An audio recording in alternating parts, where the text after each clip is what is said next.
മലമ്പുഴ ഉദ്യാനത്തിൻ്റെ പ്രധാന കവാടത്തിന് മുകളിൽ സ്ഥാപിച്ചിട്ടുള്ള ഓട് അടർന്നു വീണത് പരിഭ്രാന്തി പരത്തി.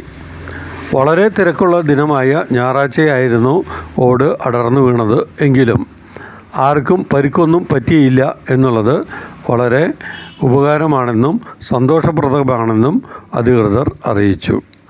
എന്നാൽ കുരങ്ങും മറ്റും വന്ന് ഇളക്കിയ ഓടാണ് കാറ്റിൻ്റെ ഗതിയിൽ വീണതെന്ന് അവർ പറയുന്നു.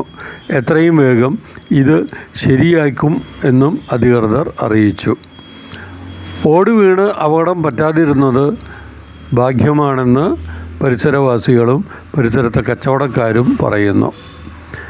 ഇത് വർഷങ്ങൾക്ക് മുമ്പ് ഓട് ഇളകിയതാണെന്നും ഇത് റിപ്പയർ ചെയ്യാൻ അധികൃതർ തയ്യാറായില്ലെന്നും ഒരു ആരോപണം ഉയർന്നിട്ടുണ്ട്.